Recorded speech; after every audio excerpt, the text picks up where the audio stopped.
Marriages among royal families worldwide were mostly political alliances.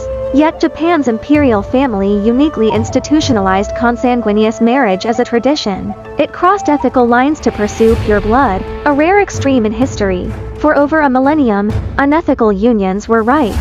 Uncles marrying nieces, sons marrying maternal aunts, fathers and sons taking a pair of sisters as spouses, and even emperors infecting their own mothers as empresses. The core driver was the obsession with the purity of Amaterasu Omikami's divine blood. The imperial family firmly believed it descended from the creator god, and intermarriage with commoners would dilute its divinity and shake the legitimacy of their rule. This fanaticism mired the imperial family in ethical controversy. This article examines the origins, typical cases, consequences, and enduring reasons behind such marriages. To unpack the logic beneath the roots of this marital chaos lay with Emperor Tenmu. As the younger brother of Emperor Tenji, he seized the throne through political intrigue and military campaigns. To consolidate power and highlight the imperial family's uniqueness, he married 4 of his brother's daughters, assuming dual roles as uncle and husband, thus violating human ethics. This chaotic model persisted into the next generation. Tenmu fathered Prince Kusakabe with one of his nieces. When the prince came of age, he married another daughter of Tenji, making the bride both his cousin and maternal aunt. Such cross-generational, multi-layered unions were unthinkable in other civilizations, yet they were enforced as a necessary measure to uphold divine blood purity. The disorder of imperial consanguineous marriages intensified over time. Emperor Monmu, following the no divine blood outflow tradition, wedded Fujiwara Hiroko, the eldest daughter of his maternal grandfather Fujiwara Fuhido and 3rd Emperor Shomu. Later, Shomu married Fuhido's younger daughter, resulting in a father and son marrying to sisters and thoroughly confusing generational hierarchies. Emperor Conan went even further, directly infecting his cousin-niece Princess Inoue, younger sister of Empress Shotoku, as empress. Such cross-generational marriages were banned in most civilizations, yet the imperial family treated them as normal.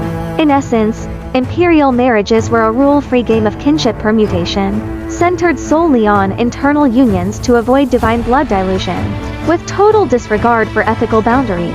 The imperial family's adherence to consanguineous marriage was a political strategy by Tenmu to consolidate rules, anchored in constructing the divine right of kingsmen. In the 7th century, Japan was transitioning to centralized governance, with unstable imperial powers and frequent internal conflicts. Tenmu ordered court historians to compile imperial myths, depicting emperors as direct descendants of Amaterasu Omikami and gods on earth, to strengthen ruling legitimacy.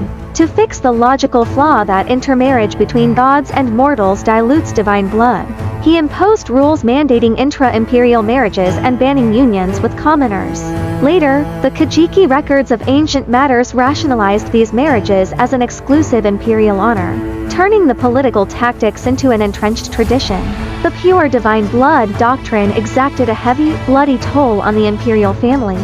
Emperor Nintoku had an affair with his half-sister Princess Kata, his legitimate wife Princess Iwa, from a prestigious clan and of a strong character, flew into a rage and exiled Kata to a remote village. Seizing Iwa's absence on a visit to her family, the emperor secretly recalled Kata to resume their liaison. When news reached Iwa, her heart broke. She refused to return to the palace and eventually died of grief. The emperor then infected Kata as his new empress, and later lusted after her younger sister, dispatching his own brother to act as matchmaker. Unexpectedly, the pair fell in love at first sight and eloped. Enraged, the emperor ordered a manhunt, leading to their tragic deaths in the wilderness. What began as a scandalous affair escalated into a tragedy of sisterly estrangement and fraternal strife, rooted squarely in the distorted tradition of consanguineous marriage. Emperor Buretsu pushed the twisted human nature bred by consanguineous marriages to its extremes. He ascended the throne at 9 and immediately infected his mother Princess Kasuga no Oiritsume as empress, sparking nationwide outrage. In response to condemnation, he resorted to sophistry by renaming his mother Lady Kasuga, showing blatant disregard for ethics. As an adult, he took pleasure in tormenting others, pulling out farmers' fingernails and forcing them to dig the ground barehanded, throwing living people into rivers and spearing them with harpoons, cutting open pregnant women's bellies to check fetal gender, resulting in countless deaths. Resentment towards him spread across the country, and he died suddenly at 18 without an heir, severing his bloodline. His twisted personality was inseparable from the ethically chaotic environment fostered by the imperial family's long-standing consanguineous marriage is a product of this pathological tradition. The direct cost of consanguineous marriage was widespread genetic defects in the imperial family. Genetically, close relatives have a high chance of carrying identical recessive disease-causing genes, drastically raising the risk of hereditary disorders. A millennium of such unions turned the Japanese imperial family into a breeding ground for genetic disasters. Emperor Rizei, the 63rd emperor, suffered from mental illness, rambling incoherently to animals and thin air, sleeping through court sessions and singing loudly at night, rendering him incapable of governing and reducing him to a puppet. Emperor Taisho, the 123rd emperor, contracted meningitis at 9, leaving him with sequelae including speech impairment, emotional instability, and hallucinations. He once rolled up an imperial edict into a telescope to spy on ministers during a diet session, making him a laughingstock. Emperor Meiji married his aunt and cousin, fathering 15 children. 11 died in infancy, and the remaining 4 all suffered from genetic diseases. These cases prove that the nobility claimed for consanguineous marriages is nothing but a lie. Despite pushing the imperial gene pool to the brink of exhaustion, consanguineous marriage persisted for a millennium through 2 core strategies. First, quantity over quality, offsetting high mortality rates with high fertility. Consanguineous unions led to high rates of fetal deformities and infant deaths, so imperial members bore large numbers of children to boost survival odds even though most died young. A small number of survivors sufficed to continue the bloodline. Second, injecting external genes via the customs of Mi'aj Khan visiting marriage. This practice allowed men to secretly visit women's chambers at night to cohabit, leaving at dawn. Adopted by the imperial family, it meant royal women received visitors after dark while men freely hopped between chambers. Once a woman became pregnant, paternity was often unclear, while further complicating imperial relationships.